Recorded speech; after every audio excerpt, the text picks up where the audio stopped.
And so, yeah, without further ado, I'm just going to say a little bit about Vidyasakhi and Liz. So I'm very blessed because I live and work with them both, and it really, really is a blessing. So I'm delighted. And they're downstairs. I'm upstairs in my room, and they're downstairs in the shrine room. So I'll start with saying a little bit about Vidyasakhi. So Vidyasakhi came to Cambridge December 17, beginning of January 2018. So it'll be 3 years the end of this year. And she left London and the LBC and came up to Cambridge to be the centre manager. And, you know, blimey, she's thrown herself in a full pelt, which I think is very much Vidyasakhi's style. Vidyasakhi is absolutely dedicated and committed to sharing the Dharma. There's no doubt in my mind about that. And she was looking for the conditions where she could do that. So she came to us. And what a boon, you know, what a boon. And in that time, of course, she became part of the triumvirate and now is acting co-chair. So she doesn't hang about. Yeah, no, and it's brilliant to have her here with us this evening.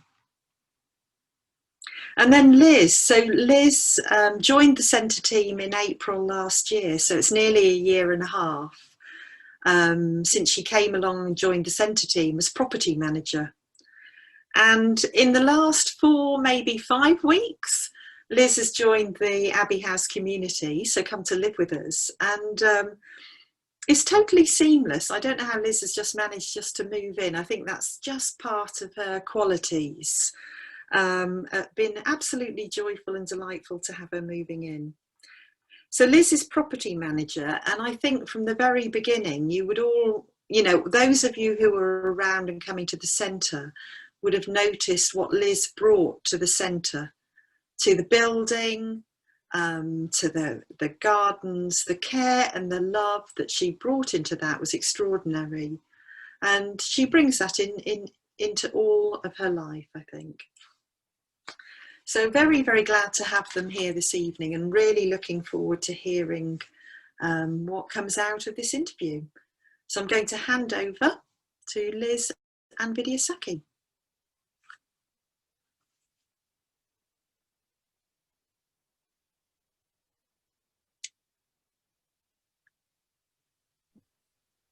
Sorry, that took a while to unmute us. Can everyone just wave to check that you can hear us? Oh, look at that. That's really exciting. Okay, so the question about this interview was, where do years of Dharma practice lead? But what I thought was sort of equally interesting is what leads you into years of Dharma practice. So I wanted to start off by just asking you about your early life and whether you saw yourself as being a spiritual being when you were younger, or whether you had a sense of a religious life, or what's your impression of that from sort of an early age? Well, yeah, good question. Interesting question. Yes, it's interesting because I don't think I did particularly think of myself as religious, although my grandparents were Quakers, and I was brought up, you know, about 50-50 by my grandparents, and my mum and my grandparents were Quakers. And but they didn't seem to really believe in God or anything. I think, but they did. My grandmother used to take me to Quaker meetings when I was like around 10 or so. My grandmother took me to Quaker meetings. And I did really love these Quaker meetings. And looking back on it now, I think maybe it was a kind of a spiritual experience that I was having. I loved the simplicity of the Quaker meeting and the silence. yeah, so I had a strong feeling for Quakers. And my grandparents actually moved to a village near Stratford-upon-Avon, which is where me and my mum, my siblings lived in Stratford-upon-Avon. And they moved to this village so that they could be close by to help look after me and my brother and sister. And that village was had one of the highest Anglican churches in the country. It's this really sort of smells and bells kind of church, and the vicar wore a dress, and there was an incense thingy, what do you call it? And the local people across the road, the Manders, they thought we needed to go to church. So they'd bundle us off to church, me and my sister and my brother. And my sister fell for the church completely, but I didn't. I just couldn't get on with the church. It was too much. It seemed, well, to me, I loved the simplicity of the Quaker meeting. Just the way the light fell on the wooden surfaces, and there was no symbolism or anything. And to me, I think I had a little bit of a sort of a Puritan's feeling about that, in a way, that it was, yeah. So now I look back on it, I think that probably was a bit of a spiritual thing, but I didn't think of it like that at the time. I just had a feeling for it. Yeah. And I'm always quite interested by this thing that some people, when they come across Buddhism, that they just have an instant response to it. So, like they read a sutta and they're a Buddhist, and they know that at the age of whatever, 16, 18, 20 something. But I get the impression it wasn't quite like that for you. No, I was really quite confident when I went to my first meditation class that I wasn't going to become a Buddhist. I think, yeah, I didn't feel drawn to Buddhism at all, actually. But I do remember sort of a few years before I before I started learning to meditate, I sort of had, a real sort of life crisis. And I was living in Finland at that time. I was living in Finland, and I had quite a good job with good prospects. And it was a really enjoyable job. I was teaching English literature in a university. And, but I would, at the end of term, at the end of every term, I would get assailed by a feeling of emptiness.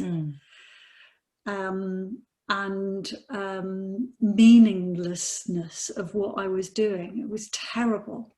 And I remember one time sitting in my lovely little flat, looking over the river in this beautiful Finnish town, just really yearning for a community of people who weren't really bothered by worldly success or ambition, but who lived a simple kind of ethical, communal life.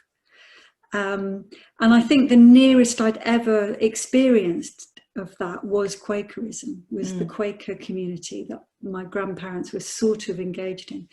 But it never occurred to me that you would find something like that in Buddhism. To me, that seemed an exotic religion, and maybe it wasn't quite right, as a sort of post-colonial power to sort of get interested in this exotic religion. So I didn't have a feeling for it at all. But then when I went to learn to meditate, it did change, actually, quite quickly. I very quickly got a sense that there was something there that in that whole context of being in a meditation class, I quickly got a sense that this was on the way to what I was looking for. So when you first went along to, was it the LBC that you first went to? So you went along purely to learn to meditate? Purely to learn to meditate. But then you had this sort of background idea that maybe there was, or that wasn't an active idea, it was just a sense before that you'd had this sort of longing for something. But... Yeah. I remember sitting in that class and almost immediately, a sense of something happening maybe in my heart, and a sense of, aha, you know, I'm onto something here. And I just need to keep coming back here, and something is going to happen. Again, but I didn't think, oh yeah, it's Buddhism then. I thought maybe meditation was but then, you know, it took maybe a few months to realize that meditation is this ancient practice that goes all the way back to the Buddha, and you need that tradition and that lineage to really make progress. And that's when I started to feel like I was a Buddhist. And did you have like a moment where you thought, oh, I'm like, at what point did you think I'm a Buddhist? Was there a definite one day you weren't and then the next day you were? Can you remember?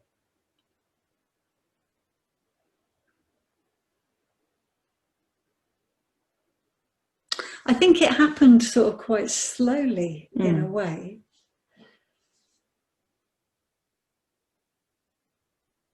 It's like in a way, I think I felt, I think for me, actually, I just wanted to be part of Triratna at first. I think I felt very excited about the Triratna community that I was experiencing as well. What was it that was exciting about it? I thought the people were fascinating. The order members that I was meeting were really, they just were consistently quite extraordinary people. And they had a very, very open, relaxed attitude. And I just felt that I could be quite relaxed. I could trust them. Yes. And I began to be deeply impressed by the strength of feeling that they had for Sangharakshita and for the Buddha. And I became, I was very resistant to ritual and devotion. But I began to realize that it would be quite helpful to overcome that resistance and just throw myself into it. And that's beginning to realize the benefits of just throwing myself at the shrine. That began to really make me feel like I was a Buddhist. Yeah. Well, it's really interesting hearing you talk about that side of it, because I always associate you with being sort of a very heart-led person and very keen on devotional practice and very sort of connected with that. And, when I've been on the team for non-residential retreats and things, there's always been a lot of effort gone into creating the atmosphere so that people can kind of tune into the beauty of devotional practice. So I just find it really interesting that wasn't like your initial, I kind of assumed that you were always like that. Well, it's a view, I suppose. It's a view. I grew up in the theatre. Yeah. I grew up in the theatre. And my grandparents were Quakers, and they were quite serious. Well, they were serious about their Quakerism. But their children, my mum and my aunt and uncle, they actually rebelled. So they had no feeling for Quakerism at all. And they were very, very anti-religion. My parents are sort of very, very anti-religion. So, but my mum loves the theatre. My mum is passionate about the theatre. So I think, and I grew up passionate about the theatre. I wanted to be an actress. I wanted to be a director. I wanted to work in the theatre, and I had a strong feeling for Shakespeare. And I think that actually that spiritual sort of potential, I think my mum sort of and channeled all of her spiritual potential into the theatre. For me, what I think has happened is that my love of theatre and my love of ritual have kind of come together. And for me, theatre is a spiritual thing. It was, you know, I had spiritual experiences in the theatre and at rock concerts as well. When you have that, people all together having this experience, and the whole sort of all of those people together having that experience are greater than the sum of the parts. Do you know what I mean? So I think, for me, I made that connection, but still my mum wouldn't make that connection at all. Do you see what I mean? Yeah. So you were drawn into the London Buddhist Centre and meditation, and kind of kept there by the people. Yeah. And what sort of, that's been your main context for practice before coming to Cambridge? Yeah, although I also went on retreats. Because I started working in the evolution shop. Some of you will remember the evolution shops. But I did kind of throw myself in quite quickly. So I think I started learning to meditate about in 2003. And actually by 2004, I'd become a mitra. And I think it was January 2005, I went to work in a team-based right livelihood at the evolution shop in Bethnal Green. And why did I start saying this? Not entirely sure, but it leads on to another question. Okay. Well, about you throwing yourself into things, because you very quickly started to live in a community as well, didn't you? Yeah, I did. Quite a speedy decision. Yeah, and I lived and worked with people, you know, in the community, and some of us worked in the shop, so it was very intense right from the beginning. And do you think you need that sort of intense, or at that time you need that sort of intense situation? Or? Some do and some don't. I'd say that I probably did, because I was quite a wild reprobate kind of person. So I think it was quite good for me. I learned a huge amount being in community and working in the shop. And then working in the shop was great, because I'd get paid 3 or 4 paid retreats a year. And so I worked in that shop for quite a long time, and 3 or 4 times a year I'd go on a retreat. So I'd go to places like Rivendell and Taraloka and Vajraloka and Dharmakosha, and it was like incredible. These places were amazing, and I met extraordinary, you know, I'd go on an art and meditation retreat, or they did some fantastic shiatsu and meditation retreats up in Dharmakosha. So I'd get to experiment with all sorts of different kinds of retreat and practices, and some of them were serious study. So it was very, very, so I got a lot of experience of things from outside the London Buddhist Centre as well, Buddha Field. So I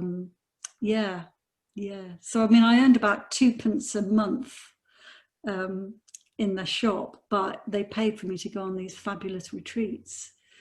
So it was it was incredibly rich, actually. So you described yourself as a bit of a reprobate before Buddhism. Are you slightly different now? It's a leading question. But well, we change and then we don't change. I mean, essentially, I'm the same. Essentially, in many ways, I've got the same tendencies, but I've got a different relationship to them now. And I mean, I knew that I needed something. I knew I needed to find a way of channeling my strong energies in a more positive way. I suppose that's why I started learning to meditate.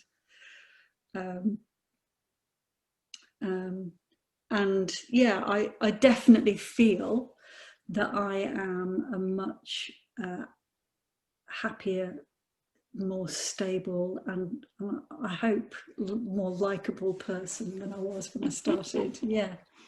I was wondering about the role of commit. Sorry, that was a pointy question, but I was wondering about what role commitment plays. I mean, obviously you've made a big commitment to living a Dharma life, but to me it feels like there's kind of particular points that people go through sort of when they're asking to become a mitra or asking for ordination or actually, getting ordained, that they're sort of quite big moments of commitment, and wondering whether for you that's felt like whether you felt like you've gone through a noticeable change with that, with making those commitments. Were they active points that it felt like a change, or were they just sort of things that you've gone through as a process? Does that make sense? It's an interesting question.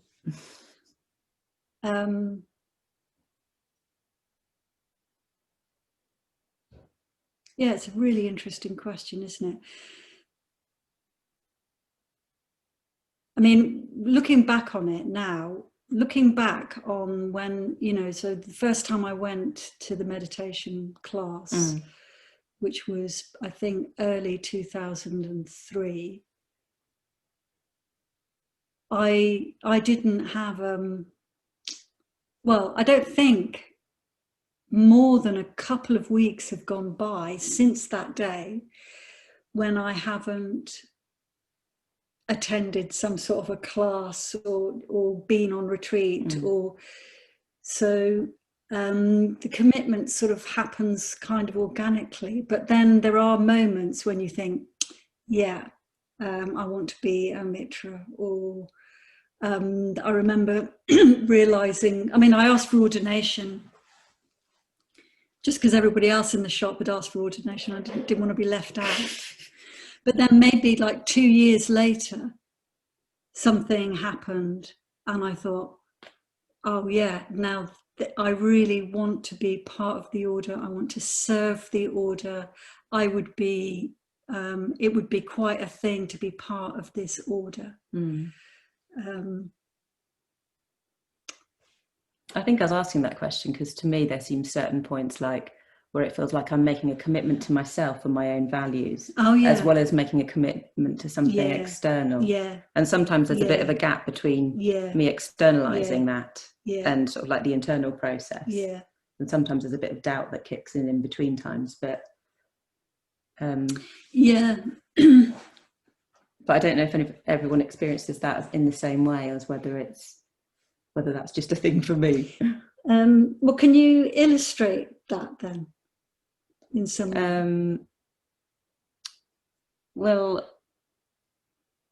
That's hard. I'm asking the questions. I know, but I just thought it would be quite good if you illustrated. I spoke like asking to join the community here, of thinking it's a thing I really like to do. I had a heart response to it. I knew I wanted to do it. But it took me quite a long time to get around to actually asking any of you whether I could join the community. And then I had quite a strong response to actually asking and sort of doubting myself that I knew it was the thing I wanted to do, but it was also, it was like dropping into a deeper level of commitment to living a Dharma life. And so externalizing that, but also internalizing that for myself, admitting that that's what I want to do and that's what I'm committed to doing. And then I always take a bit of time to catch up with myself. So I can ask for something, but then they'll, like I say, the doubt will kick in or whatever. Yeah, I think that's a very important element, isn't it, in the spiritual life, actually. I think what you're describing is a very important element, because it, in a way, we're a little bit ahead of ourselves, aren't we? Yeah. I mean, I was very impressed with how you asked to join the community, actually. I was really impressed with that, because you did it in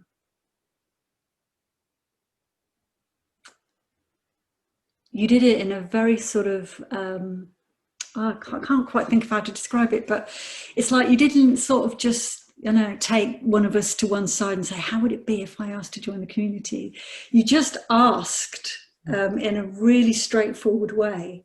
And it seemed almost to come from the blue, and yet it didn't at the same time. I was really impressed with that. And I think, yeah, and then that to me is sort of what happens when we're in the flow of our sort of going for refuge, if you like, that we know what to do, and we can be filled with kind of quite unexpected confidence about it. But then, of course, yeah, the doubt kicks in afterwards. And that's like, in a way, that's like a little mini spiritual death and rebirth all happening, isn't it? Yeah. Right, let me turn it around and get back onto questions for you before you ask any more. So you moved to Cambridge, what, 2 years ago? But my first experience of you was when you came to Cambridge to do a Padmasambhava talk. That was very good, thanks very much. And I remember at the end of it saying, oh, do come back to Cambridge. And then 6 months later, you appear as centre manager. So I was very pleased by that. But I was thinking about, you know, if you've spent most of your Dharma life in and around the London Buddhist Centre, Cambridge Buddhist Centre is quite different. Cambridge is quite different to living in London. And I was just wondering what the sort of positive and negatives were about that, and what made you, what led you to make that choice? We have patterns in our lives, don't we? We do. Yeah. I mean, I'd done it before in a way, because I went to live in Finland in 1992 on pretty much a whim. I went to go and live in Finland to sort of be with a guy that I'd fallen in love with, and I stayed in Finland for 7 years. And that involved, in a way, I arrived in a town not unlike Cambridge. It was a very old university town in Finland, and I arrived there not knowing anybody, and I had to sort of just get to know people over 7 years. And actually I worked in that university. So in a way it was like a similar thing. So in a way, once you've set up a precedent in your life, I suppose it's easier to do it again. But moving from London to Cambridge, it was, it was just the natural thing to do, because I wanted, as Vidyasakhi was saying, I wanted something where I could really get my teeth into sharing the Dharma. So I did it, but it wasn't easy. I can't remember why. I don't know why you're asking me this question now. Actually, maybe I didn't listen carefully enough. But it's like, what about the positives and negatives? And I suppose positives, yeah, with that as well is sort of how it's changed. You know, how your Buddhist life looks different here than it did in London, I suppose. Yeah. Well, I think it is positive. I think one of the positives is, you know, I think a certain sort of intensity and throwing yourself in the deep end is beneficial in the spiritual life, because then you find a lot out. But that's still not what you meant. The positives and the negatives of, you mean between Cambridge and? Well, no, not just comparing the two, but just for you and for your practice, or what has it brought out different qualities in you? Has it inspired your practice? Has it changed how you practice since you've been here, Yeah. or since you've had sort of the responsibility as centre manager? Well, it's quite interesting because I never was on the team in the LBC. I was always on the outside looking in, and I had, you know, a number of opinions about how they should do things. And now I'm on the inside looking out, and I can sort of, you know, people have got opinions about how we should be doing stuff. And I think, oh yeah, I can see it looks like that from over there, and then from here it looks like this. So that's been hugely beneficial to sort of to have that experience. And I never regretted coming to Cambridge. I love the LBC. It's, you know, I became a Buddhist at the LBC, but I kind of like the intimacy of the Cambridge Buddhist Centre. And there's much more room for manoeuvre here, and more room for creativity in a funny kind of a way. So I'm just really, really happy to be here. I don't know if I still don't think I've answered that question. That's fine. We can choose a different question and see if you answer that one. Well, I was wondering if there's any negatives about leaving London, sort of having, like you're saying, like when you went to Finland and when you came here, you had to sort of start again. Yeah. And I was thinking, I suppose, about the friendships that you build up. Yeah. You know, when you're training for ordination or that sort of thing. Of it can be quite, well, for me, it's been hugely beneficial. Yeah. And I have very dear friends in Cambridge, and the thought of leaving Cambridge would sort of break my heart at the moment. Yeah. So it seems like quite a step to make to move away from that. Although, you know, I get the need to throw yourself into something. Well, and I think that's right. I mean, like the Buddha did say that friendship is the whole of the spiritual life. And that is something that I've really been most challenged by, is leaving behind my spiritual friends. And, you know, I was ordained in 2016. So I came here when I was less than 2 years old as an order member. Nobody really knew that. Nobody sort of spotted that.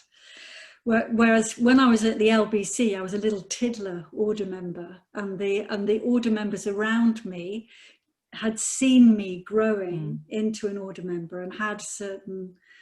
And then I arrived here, and suddenly it's Vidyasakhi. She's been Vidyasakhi always. You know what I mean?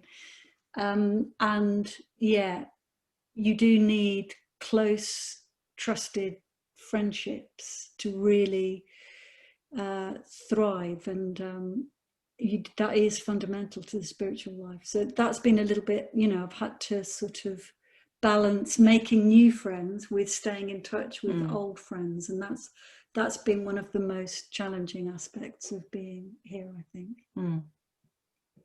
I was thinking then about your preceptor Vandana Jyoti, who I've met a couple of times, and she's pretty amazing. Yeah. And she's also a very sort of creative, musical, talkative person, for want of a better word. And I see a lot of qualities in both of you. I mean, I don't know either of you particularly well, but but I was just wondering about that. You've got a very close relationship to her, and she continues to be very important to you. I know that. But has that changed as well, moving away? It has changed. In a way, it's deepened, because we've been in touch very regularly, and she's been very, very supportive, and she's been to visit me a few times. So, yeah, I mean, she ordained me in 2016, and you know, a preceptor stays close to her preceptee for 5 years anyway. And yeah, I mean, I think the early years of being ordained are a very particular time, because you get this new name, you know. Vidyasakhi. Who is Vidyasakhi? I'm still finding out, and probably will be finding out for a very long time, but certainly in the early years, the name is quite new still, and it's still sort of bedding in. And she's the one who gave me that name. She says it sort of came to her. She didn't think it up. It sort of came to her. But still, she gave me that name and she explained it to me. And yeah, in a way, there is a very close bond between us as I sort of hopefully grow into the name that she's given me. Yeah. And what does your name mean? Vidya. Vidya is appreciation, the wisdom of appreciation. So actually, I was thinking about the Quakers when I was watching the sunlight falling on the wood, and loving the simplicity of that. That's kind of Vidya. And Sakhi is friend, so a witnessing friend. So that's and there's lots of ways that I think about what the name means, actually. I'm constantly exploring my name. Actually, I was just looking at my notes, and it says there about who are you now, sort of when you've met Buddhism and having a sense of becoming more yourself. But just when you were explaining about your name there, and how there's a process of exploring what it means to be Vidyasakhi, and what you're growing into. It really does seem like that of that's part of the process. So we've got, I think, about 5 more minutes. Crumbs, hasn't that gone quickly?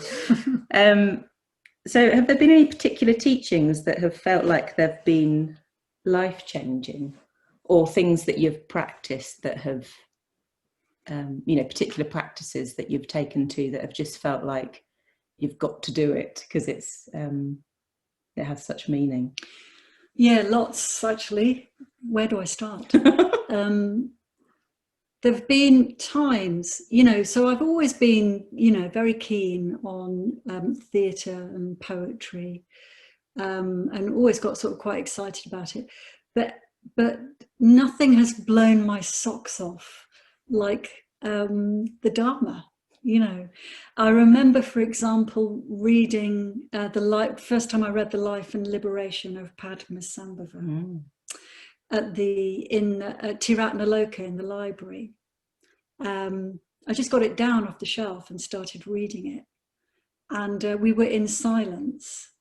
And this poem, this massive, great long poem, it just was like blowing my mind. I just couldn't believe what I was reading. And I was just like running around Tiratnaloka thinking, who can I talk to? I can't, I silence. So it was like burning inside me. It was a very, very powerful experience. And, I think I still have the aftershocks of that. And I think silence has been such an important thing for me. It's just don't splurge it out. Let it sort of burn inside you for a while. So that's one thing. And then, the Dhammapada spoke very, very clearly to me. I didn't want to hear it sometimes. But that's been a very powerful text for me as well, the Dhammapada.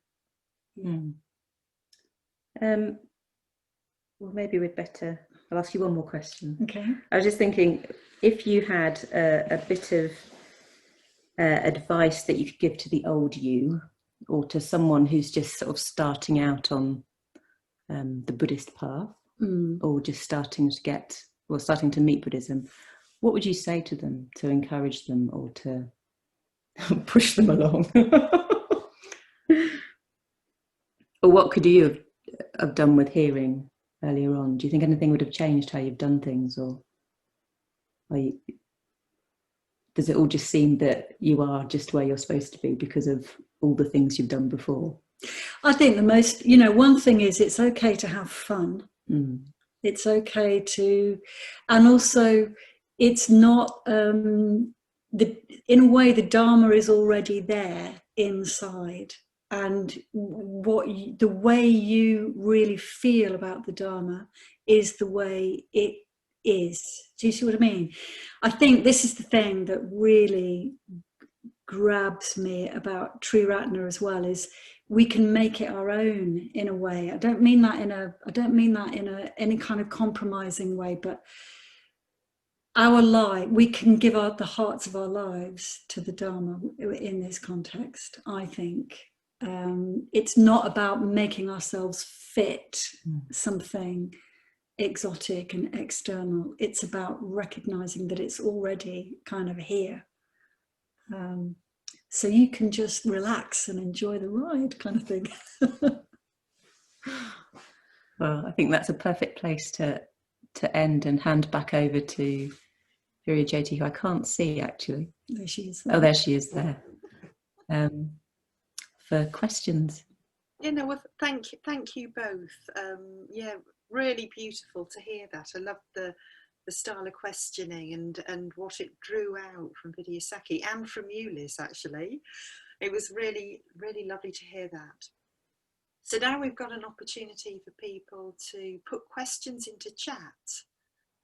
So go ahead. If you've got any questions at all, just put them into the chat box. And then Vidyasakhi and Liz will do their best to answer your questions.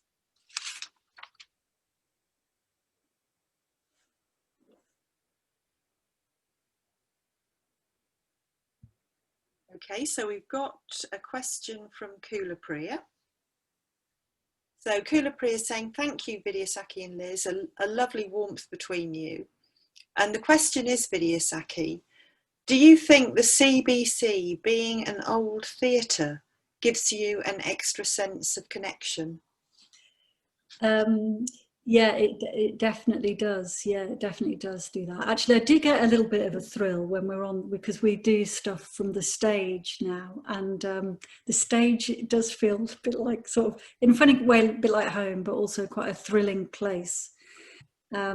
Yeah, I do feel that connection. And actually, interestingly, my mum did a degree in drama at Bristol University, and she wrote her thesis on a theatre designer called Edward Gordon Craig, who is connected to this theatre. So there's a sort of a family connection as well. Yeah, anyway. So that, yeah, I do feel that connection.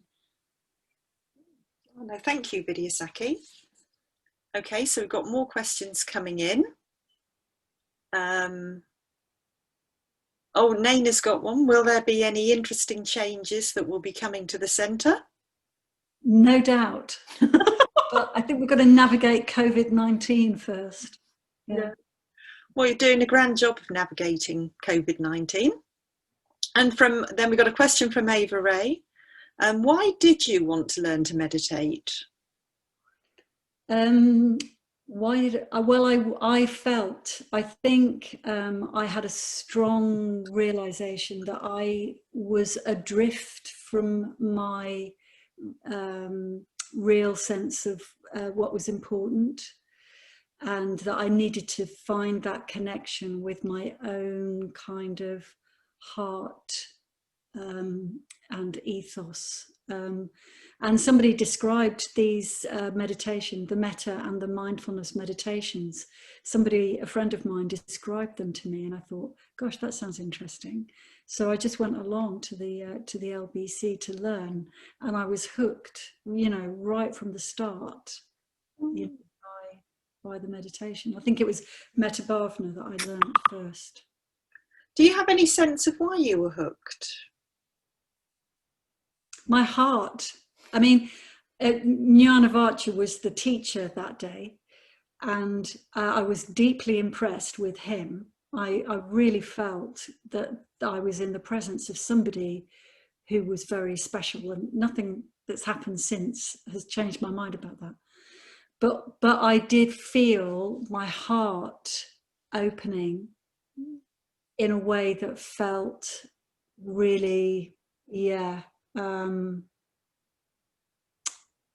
just really important, just really necessary. Yeah. Thank you, Vidyasakhi. Okay, So a question from me. So what were the benefits of you throwing yourself in front of a shrine when you weren't sure? I knew that I had to, well, I had this intellectual head for one thing. Well, I knew that I needed to get beyond myself, and I needed to break out of a certain, I mean, which I still struggle with this in a way. I needed to break out of a certain rigidity. And I knew that to do something like that which was quite an irrational thing, was going to be quite powerful. And I did, but I noticed that I would feel different the day after I'd been to a ritual. I'd feel sort of purified or cleansed in some way, not in a sort of, just, I felt more open. I felt refreshed. It was like rain had fallen or something. And I love the chanting. I love the communal aspect of being part of, you know, a body of people doing the same thing. It's very, very powerful for me. Yeah. Thank you. So the questions are flowing in. So a question from Jeremy. Do you sometimes access a performative flavour to puja? Yes. One thing that one of the places I love to visit, a really important retreat centre for me, is Rivendell. And if you get the chance, if we ever can go to Rivendell for a retreat again, if you get the chance to go on a retreat with Mandarava and do the pujas with her, she does puppets. She does the most extraordinary pujas. I absolutely love them. They are the kind of expression of theatre and ritual. And, you know, you can act out your heart wish. You know, if you want to let go of something that you find difficult, you know, whether it's a hatred, you can do it in a ritual context. And Mandarava creates the most amazing pujas for that. And, you know, I quite like to introduce elements like that. And we had lots of that on our ordination retreat as well. Yeah, the performative element is very, very powerful in my experience. Oh, thank you, Vidyasakhi. A question from Colin, and he says, you said you have a different relationship now to your tendencies. Would you be willing to say more? Well, I know for one thing, I mean, I have this strong relationship with Padmasambhava. You know, we should probably take another whole evening. I know that I've created a way in which I can hand things over. You know, these strong tendencies. You know, you could call them maybe addictive tendencies. That I can sort of hand them over to the Buddha or to Padmasambhava. And yeah, I don't know how to explain that. Does that make any sense? Could you give an example of a tendency? Well, I mean, it hasn't happened for a long time, and I'm touching wood, but I used to have this awful tendency to falling in love with the wrong person. Falling deeply, deeply in love with somebody who, you know, they might have feelings for me, but they were completely the wrong person. And I would have to just throw myself at the shrine, ask Padmasambhava to relieve me of this obsessive love. And it really, really helped. It really, really helped. And sort of extraordinary things happened as I sort of just affirmed my desire to let go with love and with compassion. You know, like in the very old days, it would be done with a hatchet. And that would just create terrible karma for me and for other people. So I just had to learning to let go with love and compassion and non-judgment and equanimity. You know, these are the things that we these are what we learn, and it's not easy, but it's well worth it. So when you say not cutting, you know, at one time it would have been cutting off with a hatchet. Do you mean sort of cutting off your experience or something, or just turning on somebody with hatred, or painting a very dark picture of the situation in order to justify walking away from it or something? Do you know what I mean? This kind of not really being very grown up, really, I suppose. Wow. Yeah, needing something to mature. Something to mature, something to trust, actually, something to have confidence. Yeah. Thank you. So a question from Miriam. She says, beautiful interview. Thank you both so much. Arts are obviously still very live for you. How do you think the arts enable greater understanding of the Dharma, something greater than us? It's an interesting question. I think it's to do with the imagination, isn't it? What we can imagine becomes possible. Anything that you can imagine becomes possible, actually manifests. So as I understand it, you know, the arts are very much about exploring the imagination, expanding the imagination, manifesting beauty, dreaming it up and then manifesting it.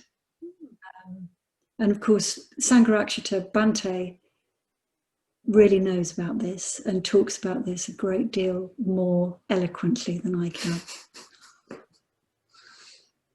I think you're doing a very good job of talking about it, Vidyasakhi. Yeah, no, wonderful. Okay, so we've got another question. So from Samudra Ghosha. Mm-hmm.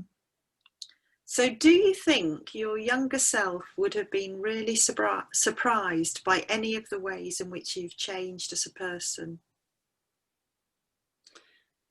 Yes. Yeah, I think my younger self would be very surprised, would not have believed that I would become a Buddhist. I think that would be, you know, I think my younger self would think, don't do it. But then my younger self yearned for the excitement that comes from exploring, you know, Padmasambhava and the Dharma and the adventures, really, that, you know, you have in the Dharma life. Yeah. When I say adventures, I mean the journey into the unknown. I mean, you're constantly putting yourself in situations where you can find out what you don't know in a very real sense. Like, you can't really do that in the university. The spiritual life is the most ambitious kind of life there is, I think. Thank you, Vidyasakhi. And We've only got a couple of minutes left, really, but you've mentioned, just one question from me that might be helpful to people who haven't heard of Padmasambhava. Mm. I just wondered if you could say a little bit, because I know on Sunday you're going to be there's a festival day that yourself and Padmajata are going to lead on Padmasambhava, so I would really encourage people, to come along. But I wonder if you could just say a little something about Padmasambhava, maybe about the qualities, or what does it mean, for you to go for refuge to Padmasambhava? If you can just sort of say that simply somehow. Well, Padmasambhava is your archetypal tantric guru, and he is the one who knows how to tame the demons. So he's a figure from Tibet, from Tibetan Buddhism. In a way, he's probably one of the most important figures in Tibetan Buddhism. But what he really represents is someone who can subdue their demons, but also kind of tame them and persuade them to contribute all of their energy to protecting or communicating the Dharma. So in a way, me wanting to serve the order is like me being a demon being tamed, and devoting my energy to the Dharma. And that's what Padmasambhava represents. Again, with love, gentleness, compassion, infinite sort of kindness. That's the thing. That's the thing. Not with force. So, it's got to be quite accomplished to do that. Well, I think that's a very, very good note to end on. And if any of you have got further questions, do contact Vidyasakhi. Do email in if there's anything you really want to ask, or do come along to Padmasambhava Day. But just to say again, just a big thank you to Vidyasakhi and Liz for coming to the Upfront and Personal series. It is quite a thing to suddenly be interviewed or be in the interviewer. And really, really grateful that you've done that. And I think you've brought a great deal of richness into the Sangha. So thank you very much for that. And if people wish to, they can, express any messages they wish to in the chat box. But so